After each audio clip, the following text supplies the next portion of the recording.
Quaid Azam, Part 138. I beg your pardon.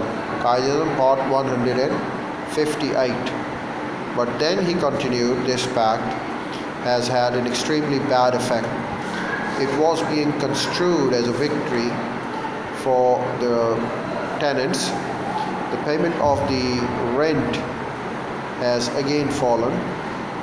Though the Congress had undertaken to discontinue this campaign, in reality, it continued, and effectively for which tenants farmer would give up share of his hard-earned labor if he could avoid paying it altogether. The Muslim Conference particularly, and the Muslim generally, had a vague sense of having in some manner been betrayed. Added to this was a sense of hurt and outrage about some serious communal writings in the United Province that occurred around this time, and which left a traumatic effect on the entire North Indian Muslim mind. All this made Muslim Conference more stringent in its demand, wanting for the that fundamental should be made just able that Muslims be subject only to their own personal law in all matters relating to religious observance, and that no government should at any time have any powers to alter this law. These were great developments of deep import. They demonstrated the anxiety of the minority province Muslims, illustrating simultaneously a growing convergence yet again of the political and the religious one. Hand in hand with these went other demands designed to widen still further scope of a provincial autonomy. A striking example of this was an outlandish proposal put forward in all seriousness, though not formally, by Firoz Khan Noor, that the army be also provincialized.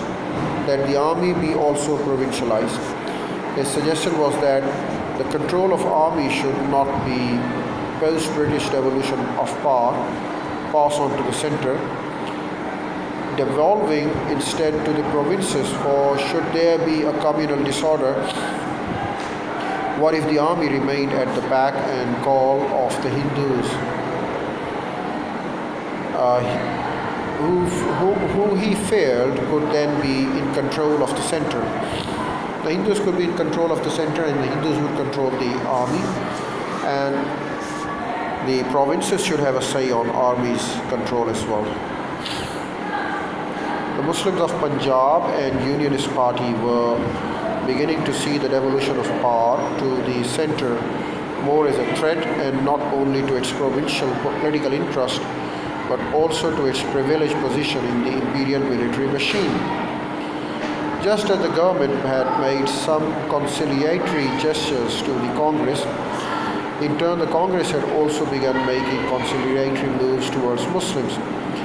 By the terms of Delhi Pact, Gandhi had committed himself to attending the second roundtable conference, and obviously assessed that his position would be strengthened if he could reach London as the communicator of the demands of a united India, which is why, after the pact had been signed, Gandhi began to say that it would be useless to go to London without a prior settlement of the communal question, that he was prepared to give the Muslims all they wanted as a price of an agreement.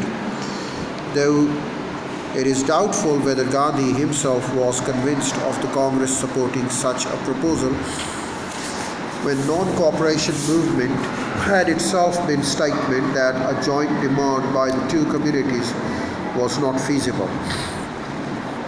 Nevertheless, pursuing this objective, Gandhi did meet the Muslim Conference Working Committee in Delhi early April 1931, but the talks soon got deadlocked as they had done earlier in London. And again, principally over the question of the separate electorates, existing differences within the Congress and between the Congress and the nationalist Muslims prevented him from making any concessions at all. On the communal question, therefore, by May 1931, Gandhi proposed that Lord Irwin himself ought to operate, endeavouring all this to maintain the Congress as representative of the whole of India without involving in its negotiations for a settlement.